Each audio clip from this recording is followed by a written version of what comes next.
So hello students, पहले हमने पढ़ा था एसोसिएशन का केस, अब हम पढ़ रहे हैं डिसोसिएशन का केस। ठीक है, तो डिसोसिएशन का मतलब भी वही है।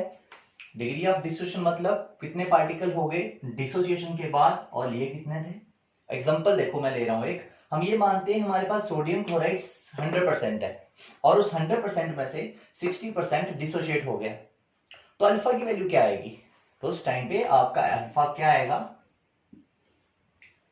कितना डिसोशिएट हुआ? 60, लिया कितना था? 100, 0.6 आ गए। तो याद रखेंगे जो अल्फा की वैल्यूज होंगी ना, मैंने पहले भी बताया, वो कुछ ऐसे आएंगी 0.1, 0.2, 0.3, वन का मतलब 10%, 20%, 30, ऐसा 1 आए तो 100%।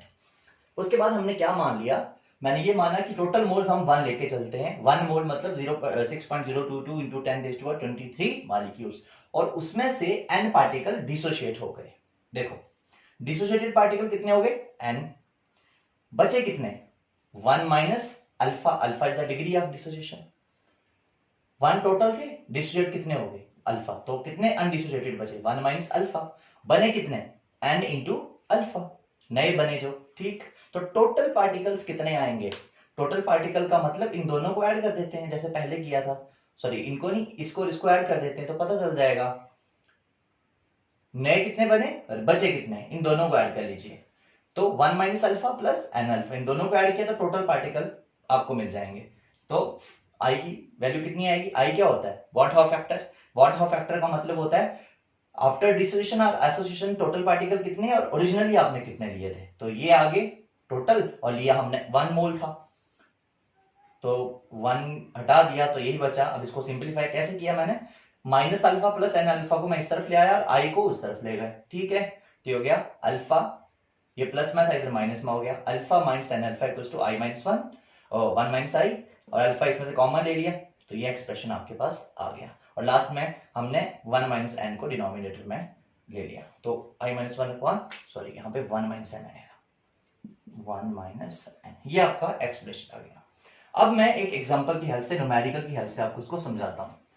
हमने एक कंपाउंड लिया that is K4FeCN6 potassium ferrocyanide लिया, और ये आपको पता है कैसे डिसोशिएट होता है?